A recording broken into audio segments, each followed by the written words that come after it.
Assalamualaikum warahmatullahi taala wabarakatuh. Selamat datang kembali di channel Fiksi Cerita Horor. Untuk kisah kali ini ada sebuah cerita yang diambil dari akun Twitternya Om Ras. Dan untuk kisah yang akan saya bawakan kali ini yaitu sebuah kisah yang berjudul Salah Jalur Mudik. Ya, pengalaman mudik yang tidak diinginkan. Dan untuk seperti apa kisahnya, mari kita masuk ke ceritanya. Tepat 3 hari sebelum memasuki bulan puasa, Amar dan Jaki memutuskan untuk pulang dari tanah rantauan. Karena memang sudah 2 tahun lebih mereka tidak pernah pulang saat lebaran. Jadi ketika tahun ini ada kesempatan, mereka pun langsung memilih untuk pulang lebih awal agar bisa berkumpul bersama keluarga di bulan puasa hingga lebaran tiba. Rencananya mereka akan pulang dengan menaiki motor. Ya, tentu itu akan menjadi perjalanan panjang bagi mereka. Mengingat jarak tempat mereka bekerja sekarang dan kampung halaman mereka yang sangat jauh. Aku yakin perjalanan yang panjang ini akan memberikan pengalaman terbaik yang akan selalu aku ingat sampai tua nanti, ujar Jaki penuh semangat. Iya, siapa tahu ya kita ketemu jodoh di perjalanan nanti. Bosan juga kan sendiri mulu, pengen juga punya bini, saut Amar. Disambut gelak tawa oleh Jaki yang masih asik mempersiapkan barang-barang bawaannya. Malam itu mereka sengaja untuk tidur lebih awal karena pagi-pagi sekali mereka berdua akan segera berangkat menuju kampung halaman. Sekitar pukul 4 subuh mereka bangun dan setelah melaksanakan sholat subuh mereka berdua mulai siap-siap untuk segera berangkat dengan menaiki sebuah motor berdua.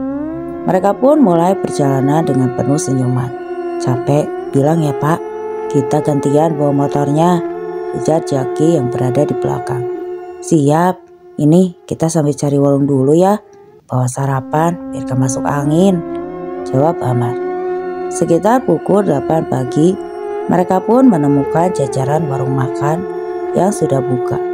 Sehingga mereka memilih salah satu warung tersebut untuk mengisi perut. Ibu-ibu pemilik warung dengan ramah melayani keduanya. Mau pada kemana? Tanya si ibu.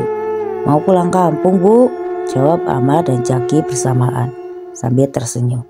Oh, semoga perjalanannya lancar dan selamat sampai tujuan, ujar si ibu tersenyum. Amin Bu, terima kasih. Setelah pesanan datang, mereka berdua pun langsung menyantap 2 piring nasi kuning yang masih hangat dengan lauk mas ikan gambang, ikan haruan yang sangat enak sekali. Bahkan Jaki sampai meminta tambahan nasi dan lauk pada si ibu pemilik warung. Selesai makan dan membayar, mereka berdua kembali melanjutkan perjalanan. Kali ini Jaki yang menggantikan Amar membawa motor. Tidak terasa hari sudah gelap, perut keduanya pun mulai terasa keroncongan. Namun dari tadi mereka belum juga menemukan pemukiman warga ataupun warung makan yang bisa disinggahi. Lapar Ki, ujar Amar. Sama Mar, tapi ini kok aneh ya, gak ada warung makan. Tidak lama kemudian mereka melihat ada pencahayaan di depan. Tampaknya di situ ada warung yang buka. Di tengah-tengah jalan sepi tersebut. Itu warung Mar, kita singgah ya. Iya, Jaki memelankan laju motornya. Warung di jalanan sepi itu rupanya sedang banyak pelanggan. Ada beberapa mobil pribadi yang terparkir di sana. Namun baru saja mereka masuk ke warung, sebagian para pelanggan itu sudah selesai membayar dan hendak melanjutkan perjalanan kembali. Hanya 3 orang laki-laki yang duduk di meja paling pojok di warung itu. Saat salah satu laki-laki itu menatap mereka berdua, Amar dan Jaki langsung tersenyum ramah. Namun orang tersebut justru langsung mengalihkan pandangannya tanpa membalas senyuman keduanya. Sombong sekali, mentang-mentang naik mobil, ucap Jaki. Pesan apa Mas? Oh iya Dek, tanya seorang bapak-bapak bertubuh kurus dengan kepala pelontos. Wajah bapak-bapak itu tampak dingin dan datar. Lalapan sama ayam saja Pak, 2, kata Amar. Tidak ada ayam, adanya sambal goreng ati, asam manis, ati dan ati goreng, jawab si bapak. Oh, kalau begitu sambal goreng ati saja Pak. Minumnya teh hangat 2 Pak. Baik. Sekitar 3 menitan pesanan keduanya pun diantar. Sudah lama jualan di sini Pak? 15 tahun.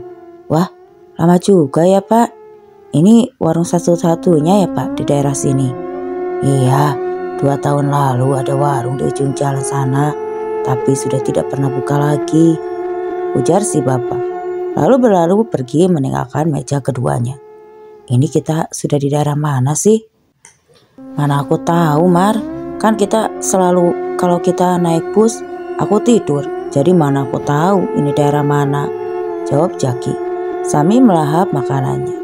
Ia tampak lahap memakan makanan itu, berbeda dengan Amar yang terlihat ragu-ragu dan sesekali melihat sekeliling warung.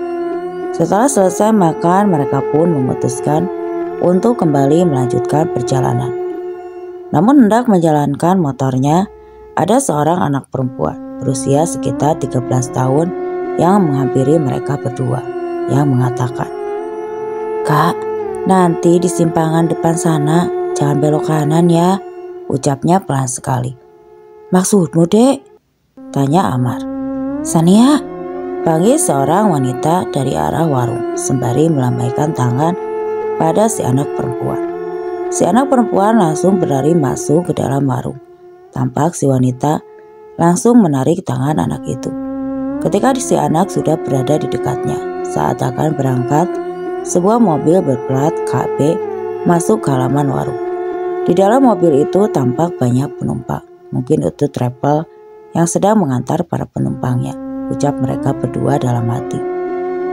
Mereka berdua kembali melanjutkan perjalanan.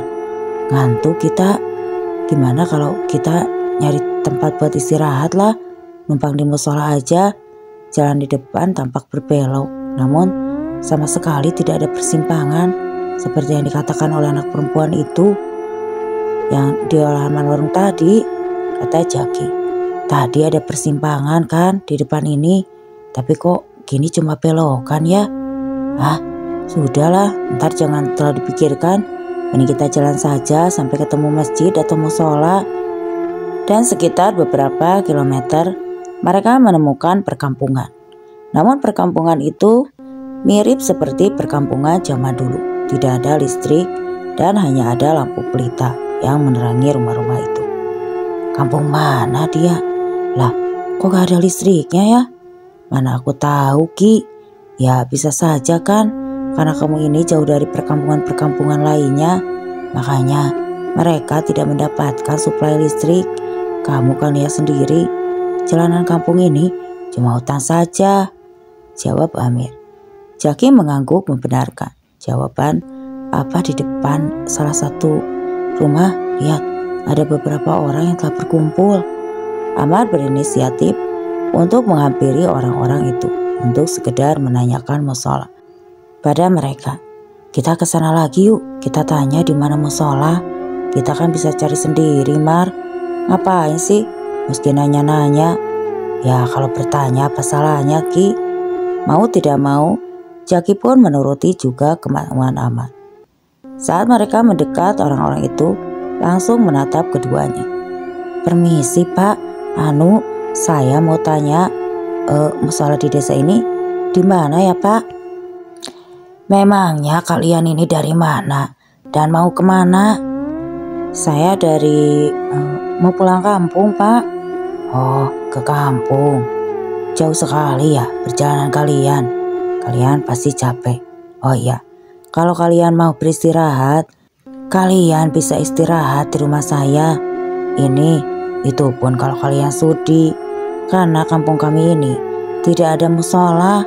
Maklum, bukan kampung sungguhan, ujar si bapak. Musola hanya ada di desa R, dan desa itu sangat jauh dari sini. Di sini tidak ada musola. Sebab kampung ini hanya dihuni beberapa warga yang bekerja di sekitaran sini saja, lanjut bapak-bapak yang lain. Mendengar ucapan bapak itu, lalu Jaki dan Amar berpandangan. Mata mereka juga sudah terasa sangat berat. Tentu akan sangat berbahaya kalau mereka melanjutkan perjalanan. sampai ke desa yang disebutkan oleh bapak itu tadi, dan akhirnya mereka berdua pun menerima tawaran baik dari bapak pemilik rumah untuk menginap semalam di sana. Meski rumah si bapak tidak begitu besar, tapi rupanya si bapak punya beberapa kasur berukuran sedang. Beliau mengakui kalau kasur-kasur itu disediakan untuk orang-orang yang bertamu ke rumahnya. Akhirnya tidak menunggu waktu lama. Setelah keduanya merebahkan tubuh di atas kasur itu, mereka pun langsung tertidur dengan sangat nyenyak. Saat mereka terbangun, rupanya hari sudah pagi dan dari arah dapur terdengar suara alat-alat makan yang saling beradu. "Ada yang bisa saya bantu, Pak?" tanya Amar. "Waduh, jangan-jangan kalian terbangun karena suara berisik yang Bapak buat ini." Amar tersenyum seraya menggelengkan kepalanya. "Bukan, Pak, tapi memang sudah waktunya saya bangun. Saya segar rasanya badan setelah tertidur beberapa jam," ucap Amar. "Ya, syukurlah kalau begitu. Oh iya, sebelum kalian pergi, kita sarapan dulu ya. Bapak sudah buatkan makanan." Dibantu Amar, bapak itu membawa makanan yang akan mereka santap bersama di pagi. Ceker ayam hambang dan hati ayam goreng terlihat lezat sekali. Nasi hangat yang masih mengepul asap membuat kedua pemuda itu menelan lidah. "Ayo makan yang banyak kalian berdua," ujar si bapak dengan ramah. Setelah selesai makan, mereka berdua pun kembali bersiap-siap untuk melanjutkan perjalanan. Si bapak mengantarkan kepergian mereka dengan wajah tersenyum. Sepanjang jalan kampung itu tampak berkabut. Namun 1 kilometer meninggalkan kampung tersebut, tiba-tiba motor yang mereka kendarai mendadak mati. "Apanya yang rusak, Mar?" tanya Jaki. Setelah hampir 1 jam, Amar memperbaiki motor tersebut. "Tidak tahu, Ki. Padahal businya sudah aku ganti dengan yang baru, tapi motornya tetap tidak mau menyala. Kenapa ya?" "Waduh, kamu yang ngerti motor saja nggak tahu masalahnya. Apalagi aku yang tidak mengerti apa-apa ini," ujar Jaki sambil menggaruk-garuk kepalanya. "Apa kita balik lagi ke rumah bapak tadi ya? Siapa tahu beliau bisa memperbaiki motor, atau mungkin beliau tahu di mana bengkel di daerah sini. Itu terlalu merepotkan orang, Mal. Ya, habisnya kamu mau kita dorong motor ini sampai kapan? Ya kalau di depan sana ada bengkel, tapi kalau nggak ada, gimana?" Jaki terdiam. Lagi-lagi ia terpaksa menuruti kemauan Amar. Mereka berdua pun lalu mendorong motor itu menuju perkampungan. Rumah-rumah di sana tampak sepi. Kemungkinan pemiliknya sudah pada pergi untuk bekerja, pikir mereka. Saat mereka sampai, si bapak terlihat tengah menyapu halaman dengan sapu lidi. "Permisi, Pak. Maaf, kami balik lagi. Ini tadi motor kami mati mendadak di sana. Kami tidak tahu bengkel di daerah sini di mana. Makanya kami balik lagi kemari untuk menanyakan bengkel sama Bapak," ujar Amar. "Di sini tidak ada bengkel. Kalaupun ada, itu sangat jauh jaraknya dari sini. Tapi semisal kalian mau, kalian bisa tunggu dulu sementara di sini. Karena di sini ada salah satu orang yang bisa memperbaiki mesin-mesin motor seperti ini. Tapi sekarang orangnya sedang tidak ada di kampung. Bagaimana? Kira-kira lamakah kami harus menunggu, Pak? Soalnya kami kan mau pulang ke rumah biar bisa memulai puasa bersama keluarga," ujar Jaki. "Kemarin dia bilang mau pergi ke kota selama 3 hari. Dan 3 hari itu sudah hari kedua dia pergi. Kemungkinan besok sudah kembali," jawab si bapak. Mendengar jawaban si bapak, Amar mengangguk dan memaksa pada Jaki agar mau menunggu sampai besok. Hingga akhirnya Jaki pun bersedia menunggu sampai esok. Dan hari itu mereka menghabiskan waktu sepanjang hari untuk beristirahat serta membantu sedikit pekerjaan si bapak. Dan malam harinya mereka diajak oleh si bapak untuk ke sebuah acara pernikahan yang terasa aneh bagi Jaki. Bagaimana tidak? Sebab di acara pernikahan pada umumnya wajah para tamu pasti terlihat bahagia dan menikmati acara dengan bercanda ataupun bergosip. Namun sangat berbeda dengan wajah para tamu ini. Acara malam itu yang malah terlihat sangat datar, dan mereka semua mengikuti acara tersebut tanpa berbicara satu sama lain. Namun berbeda dengan Jaki. Amar tampak sangat menikmati acara tersebut. Bahkan dia sempat memisahkan diri dari Jaki. Ia melihat seorang gadis cantik yang tampak curi-curi pandang terhadapnya sedari tadi. Setelah didekati, gadis itu ternyata sangat ramah dan lembut sekali, tutur katanya. Dia juga memperkenalkan diri dengan nama Ima dan mengaku tinggal di kampung itu bersama orang tuanya. Dengan sikapnya yang lembut dan terbuka, membuat Amar menjadi semakin tertarik kepada gadis itu. Keduanya juga sudah sangat akrab dalam waktu sebentar saja. Bahkan tampaknya Amar sudah jatuh hati pada gadis itu sejak pandangan pertama. Dan begitu pun juga sebaliknya. Oleh Ima, Amar langsung diperkenalkan kepada kedua orang tuanya di malam itu juga, yang ternyata menyambut hangat kehadiran Amar. Aneh, Amar baru bertemu sekali, malah sudah kenalan sama orang tuanya. Emangnya kamu mau langsung nikah sama dia? Ujar Yaki. Ya, kalau jodoh tentu aku mau. Coba kamu lihat, siapa sih laki-laki yang tidak tertarik pada Ima? Sudah cantik, ramah, banyak sekali nilai tambahannya pada gadis itu. Tapi tetap saja tidak masuk akal sekali. Kenalan langsung mau nikah, kenal sifat dan karakternya saja belum. Beruntung dengan hanya mengenalnya sebentar saja. Aku yakin Ima itu gadis baik-baik. Jaki terdiam. Kepalanya hanya menggeleng-geleng saja mendengar jawaban Amar. Malam itu saat si Baba dan Amar sudah tertidur, Jaki duduk-duduk santai keluar rumah. Namun yang ia lihat di luar rumah membuatnya semakin merasa aneh. Kabut tebal menghalangi pandangannya, bahkan ke benda yang berjarak tidak sampai 1 meter darinya. Baru kali ini aku melihat kabut setebal ini di malam hari, batin Jaki. Saat Jaki berbalik masuk ke dalam rumah, lama-lama ia mendengar seperti seseorang yang berbicara, entah apa yang pasti. Jaki hanya mendengar suara itu sekali, itu pun tidak begitu jelas terdengar. Dan saat dia berdiri untuk mendengarkan lebih jelas lagi, suara itu menghilang. Keesokan paginya ketika Jaki terbangun, Amar sudah menghilang dari rumah.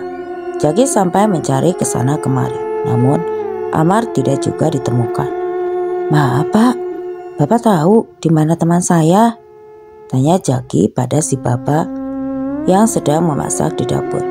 Si Bapak terdiam sejenak, lalu kemudian ia menggeleng. Tidak tahu. Memangnya di dalam tidak adakah? Ujarnya balik bertanya. Tidak ada Pak. Tidak mau menyerah, Jaki lantas mencari Amar di sekitar kampung. Namun keberadaan Amar tidak juga ditemukan. Amar seperti hilang ditelan alam. Jaki menyerah dan dia melangkah gontai kembali ke rumah si Bapak yang sudah menunggunya bersama seorang lelaki bertubuh besar. Rupanya orang itulah yang akan membantu memperbaiki motor.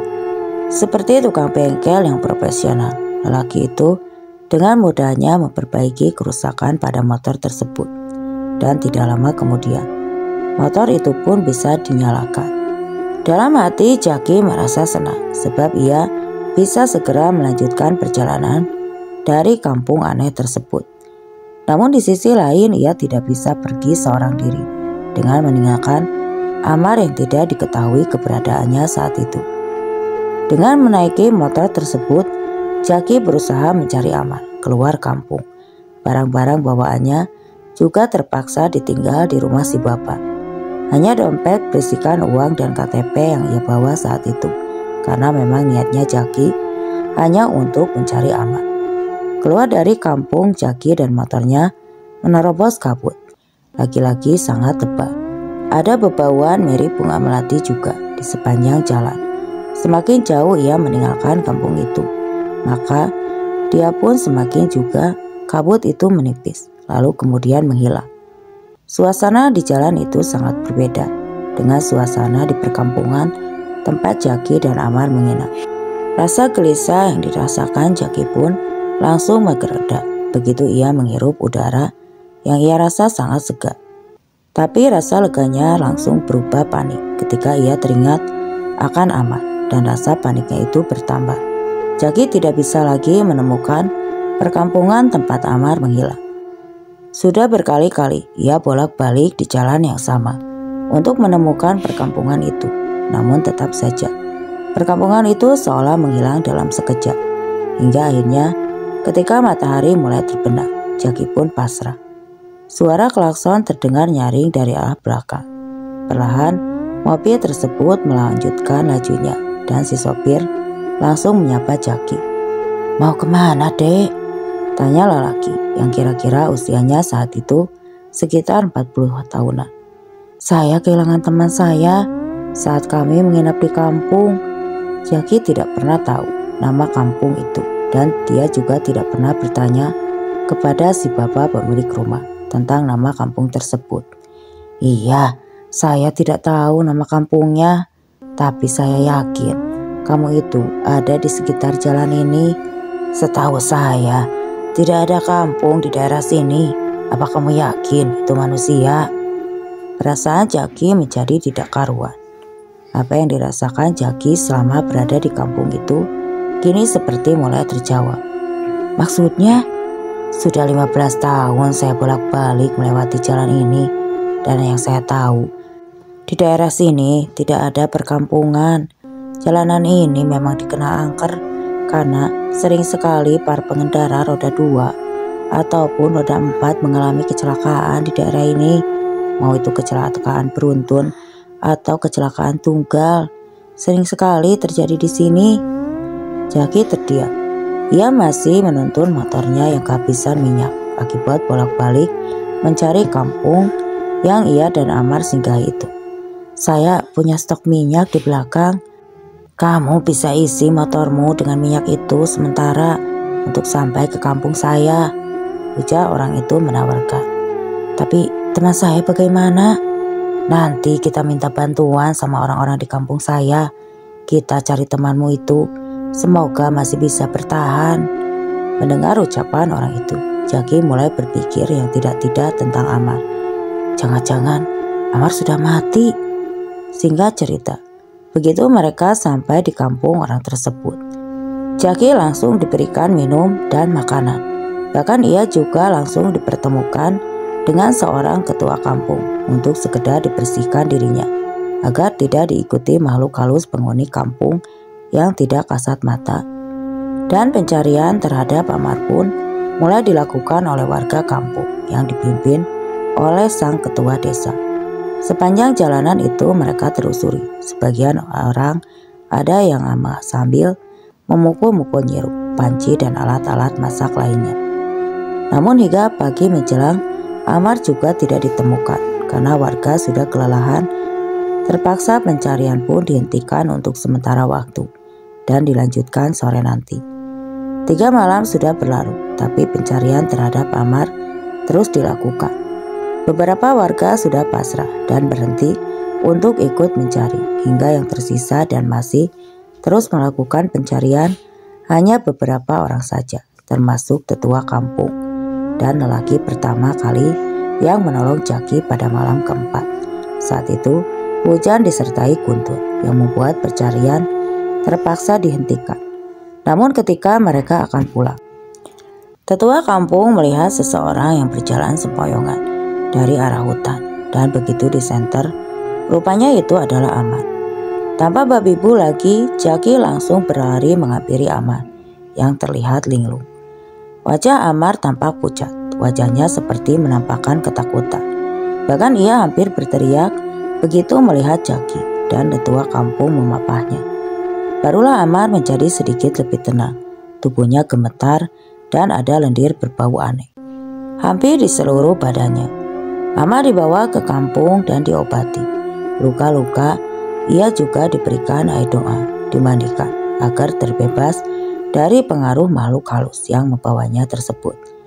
Meski sudah dimandikan dan diberi air doa, Amar masih belum sepenuhnya sadar. Ia masih seperti orang linglung, bahkan terkadang ia menangis tiba-tiba dan ketakutan. Ia juga masih belum mau menceritakan apa yang sebenarnya dia alami pada saat ia menghilang hari itu. Dan karena keadaan Amar yang masih seperti itu, perjalanan mudik mereka berdua pun tertunda dan harus menunggu sampai Amar benar-benar pulih kembali. Akan tetapi ada satu hal yang rupanya masih belum bisa Jaki yakini, yaitu perbedaan waktu antara manusia dengan jin. Rupanya mereka sudah cukup lama menghilang. Bahkan saat itu Ramadan sudah lama berakhir. Hal itu pun terungkap ketika Jaki menanyakan tanggal dan bulan saat mereka menemukan Amar. Sekedar info, kampung yang saat itu menolong mereka memang warganya non-muslim semua.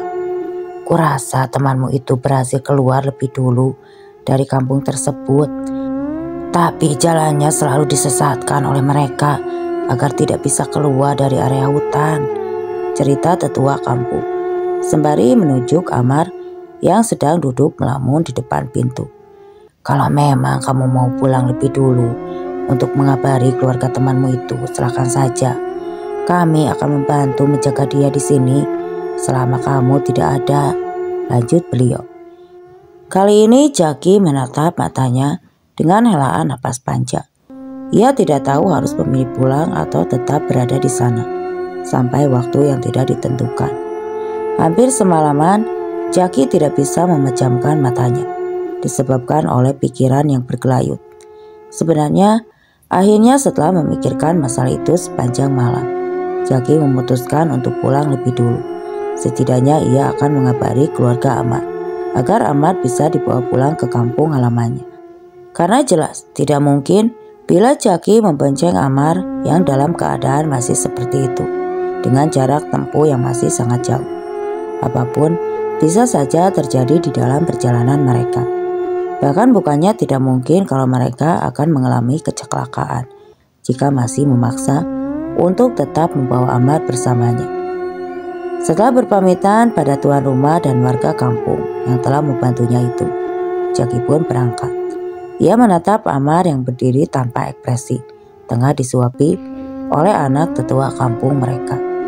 Mereka akan merawatmu dengan baik sama aku pergi. Kamu tenang saja ya, aku akan membawa keluargamu kemari, ucap Jaki dalam hati. Perjalanan sedikit lambat dari perhitungan, sebab Jaki tidak mau meneruskan perjalanan pada malam hari.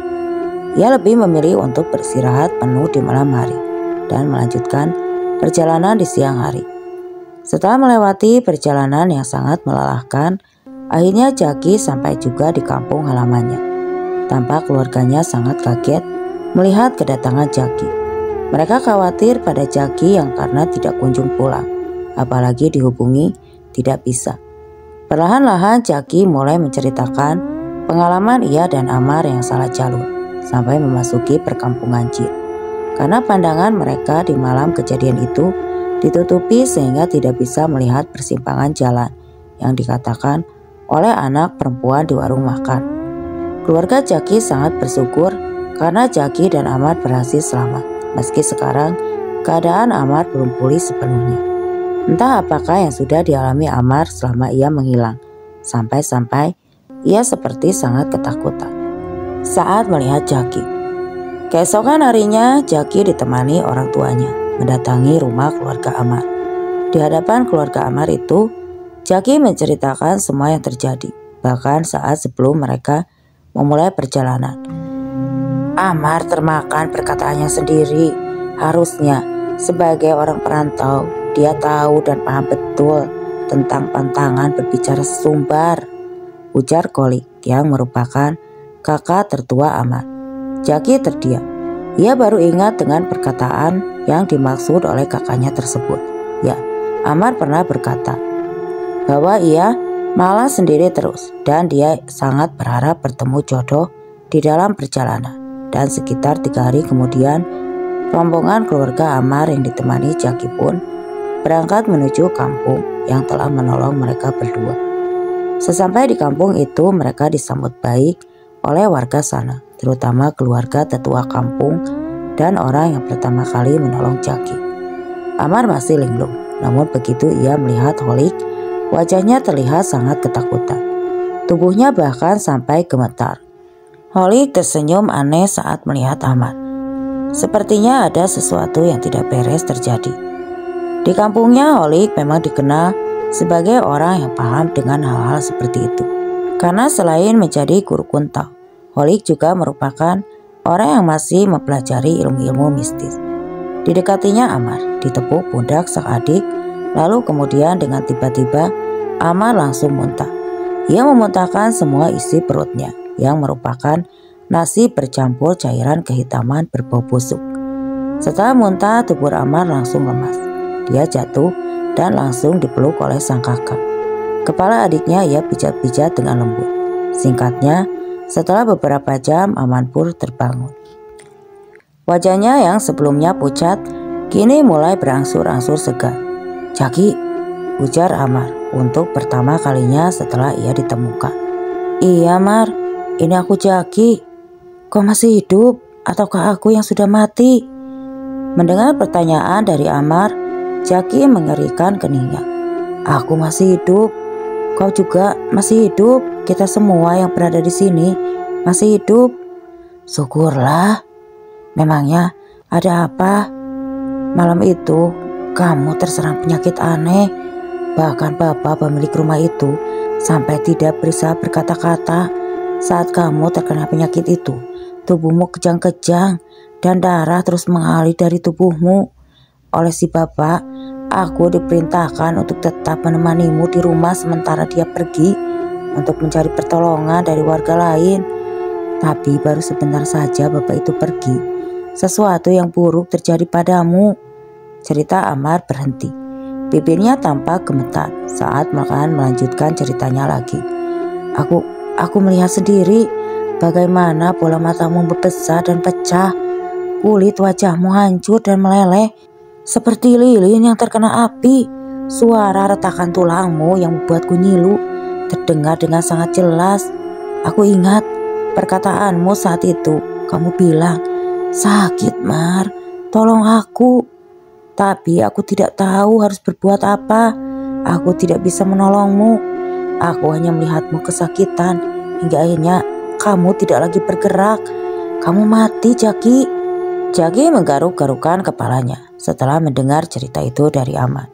Ia tahu bahwa apa yang sebenarnya dialami oleh Amar, tapi dari cerita itu sangat jauh terbanding dengan apa yang dialami oleh Jaki.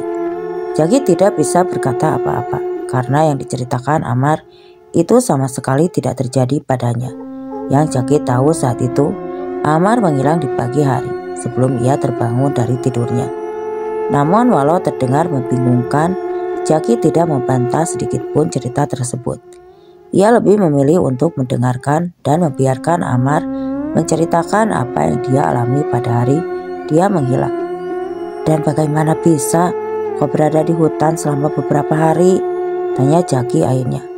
Amar terdiam. Ia berusaha mengingat kembali apa yang terjadi selanjutnya. "Setelah kematian Jaki, aku tidak begitu ingat. Setelah kematianmu semuanya jadi samar-samar. Diingat tentangku, Ki." "Tidak apa-apa. Yang penting sekarang kamu sudah ingat dengan kami semua," ujar Holik. Setelah kejadian itu, Amar maupun Jaki memutuskan untuk tidak pergi lagi merantau. Mereka berdua lebih memilih untuk bekerja serabutan dengan penghasilan kecil di kampung halaman ketimbang harus pulang pergi merantau ke daerah lain. Dan kebaikan para warga kampung yang telah membantu Jaki mencari Amar itu tidak akan pernah mereka lupakan hingga nanti. Dan cerita pun selesai. Oke teman-teman, sekian untuk cerita kali ini. Semoga apa yang sudah saya sampaikan dalam kisah ini dapat dijadikan pembelajaran untuk kita semua. Dan terima kasih buat teman-teman yang baru saja bergabung dan hadir di channel ini. Terima kasih. Wassalam.